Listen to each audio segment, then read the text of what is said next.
in the semi-finals on Tuesday in Dallas, Spain or Belgium. Now, were it to be Spain, that would be a repeat of the semi-final of the Euros. Were it to be Belgium, it would be a repeat of the semi-final in 2018 in Russia. Let's have a look at the opening goal then. And the fact that Mbappe had quite a few players around him... Doesn't matter. It doesn't matter.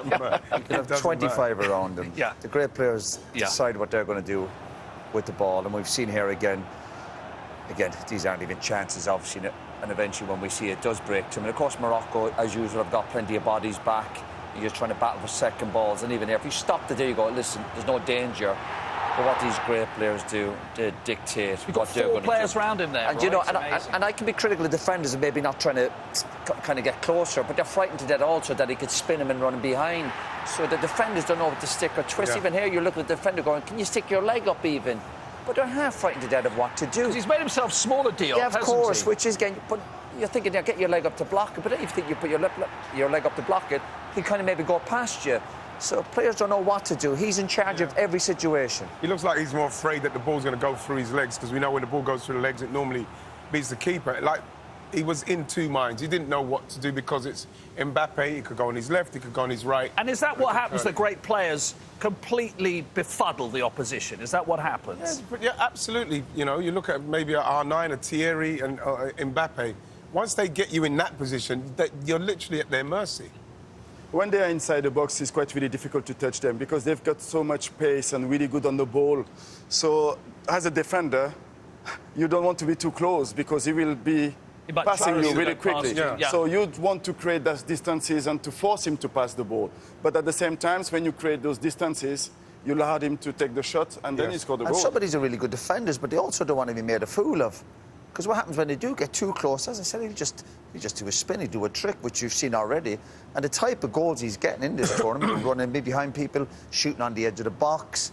Again, players are frightened to death. Now, Mbappe leads that from Messi on assists. And, of course, the thrilling thing for us is that Messi, Haaland and Keane are all playing on Saturday evening. So, as you said it, Roy, it's a shootout. It's a shootout in the OK Corral, is it? As we are. It's great to see, yeah. Brilliant. The second goal, great finish, but talk everybody through, again, Mbappe and the run he makes and what he does to help Dembele. Well, what he does, what he helps Dembele with here is the way he waits and that run what he makes across the defender here. It's even Mazraoui, even now he's got to change his position and he can't get his feet in the right position to maybe even make a block on Dembele because the run is so precise and it goes now. It's brilliant timing. Now he's trying to set himself. He's actually spun him around, hasn't he? Spun him around. So he's not set. He can't even get his foot up. Goalkeeper maybe could have got an arm on it, but again, the goalkeeper is when's the shot coming because he can't see it. And then, you know, we talk about the pace of the French. Even that example there. These players are lightning quick. There's a lot of good players out there who are quick, but these lads are like lightning. And again, so you have to make a decision instantaneously, and it won't always be the right one. I'm talking about the defenders. Yeah, of course. They're just confused. And when they do run in behind, it's not as if you go, can I get to him? He's electric. He's already gone. You're not catching these lads. But you just have to look at the pace that Mbappe attacked the space. You know, the speed that he run into just to create that space for Dembele. He had the options with Barcola on the left-hand side, and he had another players on the right-hand side. But the fact that he created that space, he came a little bit more inside and he's facing the goal. And the space comes from Patrick is that Morocco obviously have to try and get back in the game.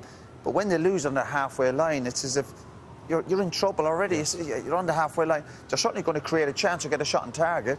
And obviously the goalkeeper should do better there. So teams, again, as soon as they start pushing up to try and get back in the game and they're leaving spaces, the French lads with their pace, it's happy days. It's a bit like the fighter jets we had up here the other day for the July the 4th, isn't it? I mean, it's so quick. Yeah. And you don't know where to look. And before you realise what's happened, they're gone. They're gone. You can't do anything about pace. You can't. If they're electrifying like that, there's nothing you can do about it. France through to the semi-final. They'll play away from Miami in the evening. Here is the route to the final. So France will play the winners of Spain against Belgium, which is tomorrow. Does anybody want to make a case for Belgium, Roy? No, well, they're up against it. You'd have to fancy Spain, but Belgium have stuck in the tournament. You think they were going out, was it last week when they were 2-0 down Senegal? Yeah, they showed a lot of fighting spirit. The managers made some big calls. So we certainly shouldn't underestimate them, but they are up against it. So Lukaku has come off the bench in the last 3 games and scored every time. Would you start Lukaku, or would you think the French centre-halves would go, thank you very much indeed? He didn't start the last game, De Bruyne didn't start the last game, and Doku didn't start the last game. Yeah, those three players are quite big names and really important players from the Belgium side. But if the manager is satisfied with the decision that he's made and the team perform and they manage to win the game, why not? Why changing the players? You know, yes. Spain will be a different, of course, opposition. But if they give satisfaction to the manager regarding what he wanted to, I think he should keep the same players. Spain have not conceded a goal yet. They've scored 9 in 5, haven't conceded one. Yeah, because they ain't played France. But it's a bit like, Spain's sort of like death by a thousand cuts, isn't it? France will tear you to pieces. Yeah. They have to, but Spain just keep the ball, pass. They'll keep the ball going, and you could probably see with the pace they've got and the capability in the midfield to keep the ball and maybe get it to the wingers.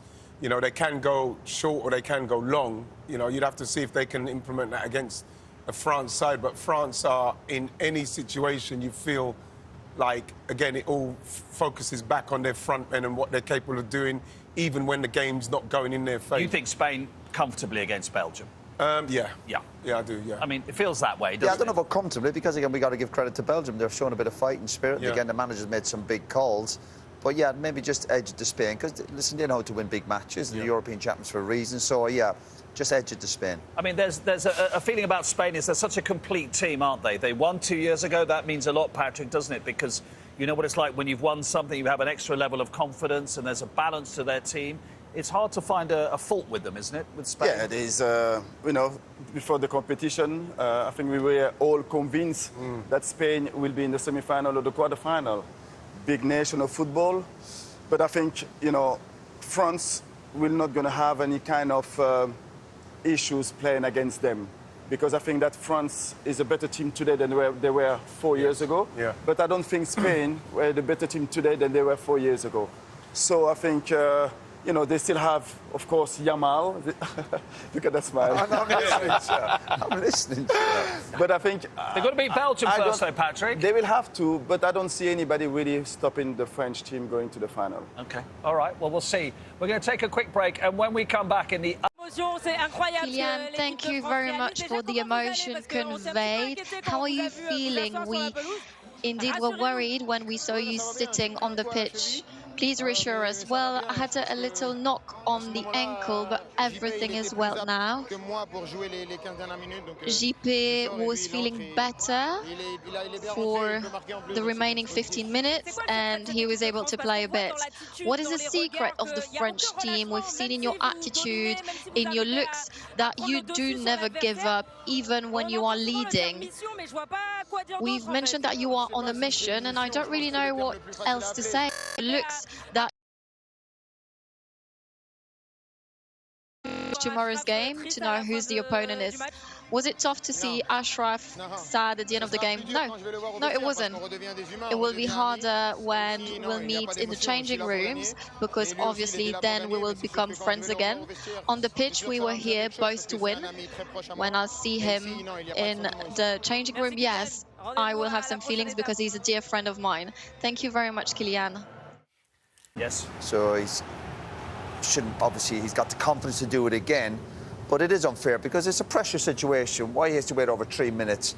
It's not fair, even for these world-class players. Well, it's got so interesting that our stats man, Joel, has a mission, should he wish to accept it, which is to work out in this penalty, including shootouts, how many have been missed when the player has stuttered.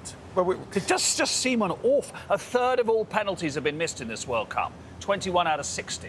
It just seems like you're just giving the goalkeeper an opportunity to make a move, do something. I saw Jordan Pickford do one the other, but he went too far one way. But I could see where the goalkeepers are now having to try something, because this stuttering, we've seen that it can be quite profitable, but now we're seeing that the goalkeeper... Now, he did stutter against Paraguay, and he did score, but there was nothing like the delay. And I think, Patrick, the feeling is, when you've waited that long, the goalkeeper's going to probably stand more still, isn't he?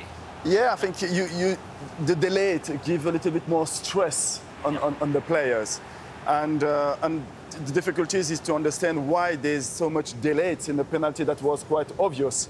But, yeah, I think Mbappe, if you're looking at the picture again, he will not going to be happy with the way he takes the penalty. Like, time is the enemy for a striker, and that's it when you're waiting. So it's almost giving the the advantage is going back to the goalkeeper Like and the team who conceded the penalty. So again, it's not right. A few chances for France, nevertheless. Morocco haven't had a shot on the French goal yet, but France have had 3 decent chances. This was an early one. Ian, Upamecano, Yeah, I feel a think bit better? Yeah, he's kind of lost his momentum in the air. I think he's gone up too early with that one, and so he's lost the momentum. He's actually heading it on the way down. This comes from the press, You know, Patrick. so this one, Patrick. Yeah, this comes from the press, and I think that France has to be a little bit more aggressive in the Moroccan half pitch and try to win the ball so they can go straight away to the counter-attack. And because Moroccan midfielders are definitely taking 1 or 2 too many touches now, because when they're looking forward, they've got they don't seem to have many options, so France have got to make the most of that.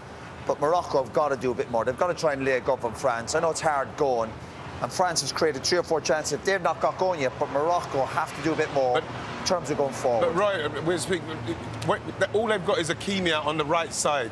And they're so deep, Patrick, they're so deep that by the time they do get it, they can't get out there. But you still got to make a pass. Absolutely. You still be positive with your forward passing. Still, you're saying there is absolutely nothing that they can do to stop Kylian Mbappe in that moment there? Basically not. No. Honestly. It's just, he's got so much quality, you know, I mean, to Atiba's point, if there's cover, somebody could get really tight and try and be really physical, knowing that if he breaks free, which he will, inevitably, a lot of times, the next guy's there, you know, it's like, can you get enough numbers round about him? But that means 2 and 3 people, Luke. And if you get 2 and 3 people round about him, well, it leaves Elise spare, and it leaves Dembele spare, and it's when you play against world-class teams, you can't possibly help your mate as much as you would like because you're so worried about your player. You're so right. You just have to trust that he can do the job defensively, and he's done everything right. Just blame the midfield play. That's what the defence Blame the midfield in front of me, please. Exactly, But there's so many times when in a game you're calling it, you say, oh, that's unstoppable. Well, actually, finally there was one there from Kylian Mbappe. However, Morocco were complaining, Kev, that maybe was a handball. People will just explain this because people might say, well, the Egypt goal against Argentina got cancelled out for something that was at the other end of the pitch and happened a long time before. This was maybe 12 seconds. But it was the right call.